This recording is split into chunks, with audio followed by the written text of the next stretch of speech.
it is very hard to follow such an act. I'm neither a lord, nor a rabbi, nor a stand-up comedian. Good evening, my name is René-Pierre Azria. I am a proud member of the AJC's Executive Council, and I am also the president of AJC France, one of the 4 officers which we have in Europe. Good evening, bonsoir. Indulge me for one moment and remember this city 10 years ago, Washington, 2004. Iraq was a defining issue. Relations between some European countries and the United States were at a low point, and freedom fries rather than French fries were the talk of the town. Being both French and American, it was a particularly painful time for me, personally, and it was as well for AJC as an institution. 10 years ago, at a time of deep division and distrust between the United States and Europe, AJC decided that we had to play our part in bridging the Gulf, in that case, the Atlantic. And the result was AJC's quote-unquote embassy in Brussels, which we call the Transatlantic Institute.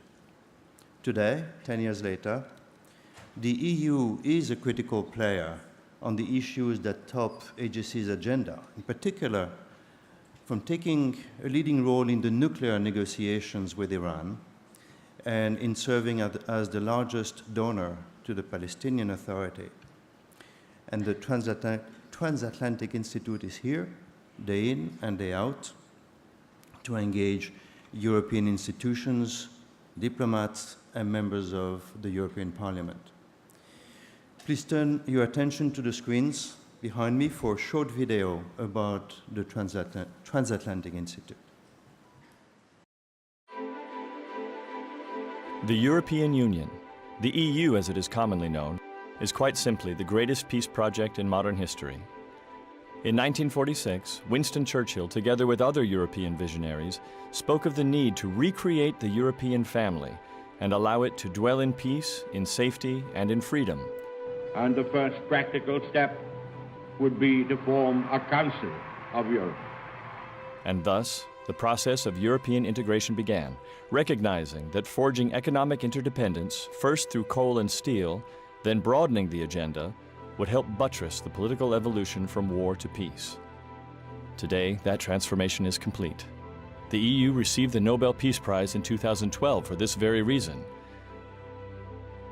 The EU is now made up of 28 member states, which together make up the world's largest economy. It has 4 seats on the UN Security Council. And, thanks to the nation of Cyprus, its borders are just 165 miles from Israel, and today the EU is Israel's largest trading partner. Together with the US, the EU tackles the world's biggest challenges. 10 years ago, recognizing the strategic importance of the EU, AJC opened its Transatlantic Institute in Brussels to advance AJC's mission directly with top EU officials.